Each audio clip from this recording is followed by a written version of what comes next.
اے والدین اولاد کی تربیت کر جاؤ، کہیں ایسا نہ ہو کہ ہم اپنے کاموں میں اتنی مصروف و مشغول ہو جائیں اور اپنے مال و متاع کو، اپنے سٹیٹس کو بلند کرنے کے چکروں میں اپنی اولادوں کی تربیت کو نظر انداز کر دیں۔ کہیں ایسا نہ ہو سب سے بہترین متاع اولاد ہے، پھر یہی اولاد ہمارے سٹیٹس کو، ہمارے معیار کو، ہماری طاقت کو کمزور بننے اور کمزوری کا سبب بن جائے۔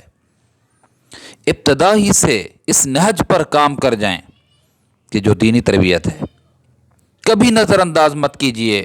مائیں دیگر کاموں میں، معمولات میں اپنے آپ کو مصروف رکھتی ہیں، اولاد کے سلسلے میں نظر انداز کر جاتی ہیں اولادوں کو، اور اس کو کام ہی نہیں سمجھتی۔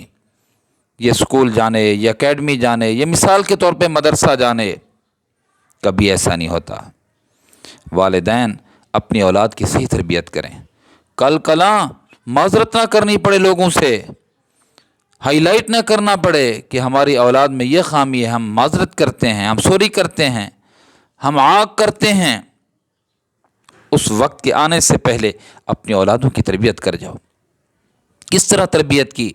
دیکھو نا، غزوہ بدر کے موقع پر حضرت عبدالرحمن ابن عوف رضی اللہ عنہ کو وہ واقعہ کہ وہ فرماتے ہیں جب میدان کارزار لگا ہوا تھا، میں اس پہ ٹھہرا ہوا تھا، تو میرے دائیں بائیں چھوٹے معصوم بچے ہیں، معاذ، معوذ، عمرو ابن جموح کے بیٹے، افرا کے بیٹے، کیا کر رہے ہیں؟ ابو جہل کو صف ہستی سے مٹا رہے ہیں۔ اور یہ جذبہ ہے، یہ جرأت ہے ان کے اندر، اور یہ سوچ ہے کہ یہ نبی کا دشمن ہے۔ چھوٹے سے بچے، کس نے بتایا ان کو؟ ایسے تربیت کر کے گئے۔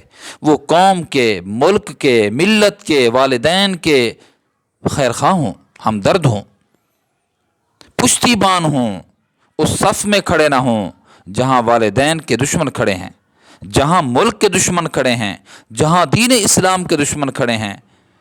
ان کی طاقت نہ بنے، ان کو سپورٹ نہ کر رہے ہوں۔ اس انداز سے، اس ڈھب سے تربیت، افرا کے بیٹے نے، افرا نے تربیت کر کے دکھائی، عمرو بن جموح نے تربیت کر کے دکھائی، کہا کہ یا ہم رہیں گے یا ابو جہل جو نبی کا دشمن ہے وہ رہے گا۔ حضرت حسین، حضرت حسن، کیا عمر ہے نبی اسلام کی وفات کے وقت؟ 7 سال، اور حضرت حسین کی عمر 6 سال۔ کئی روایتیں حضرت حسن سے منقول ہیں، اور حضرت حسین رضی اللہ عنہ سے 8 روایتیں منقول ہیں۔ 6 سال کا بچہ 8 روایتیں، 8 نبی علیہ السلام کے قول ذکر کرتا ہے۔ کیا تربیت تھی! حضرت ربیعہ کہتے ہیں کہ میں نے کہا حسین، نبی علیہ السلام کے کوئی حال تو بتاؤ۔ کہتے ہیں کہ میں ایک کھڑکی پہ لٹک گیا، اس کے اوپر کھجوریں رکھی ہوئی تھیں، ان کھجوروں میں ایک کھجور میں نے کھائی، میں نے منہ میں لی، اللہ کے نبی کو خبر مل گئی، فرمایا نکالو اس کو، یہ صدقہ ہے اور صدقہ آل رسول پہ حرام ہے۔ تربیت کی نکالا، فرمایا نکالو اس کو، پورا نکلوایا اس کھجور کو۔ کیا ہے؟ ہم کہتے بچہ ہے۔ تربیت کریں، کہیں وقت دوسروں کے ہم اپنے بچوں کو سپرد نہ کر دیں دوستو، کہیں ایسا نہ ہو پھر ہمیں ندامت، ہمیں شرمندگی اختیار کرنی پڑے، ہمیں دوسروں کے سامنے معذرت کرنی پڑے۔ آج ہی اپنی اولاد کی تربیت کا بیڑا اٹھائیں۔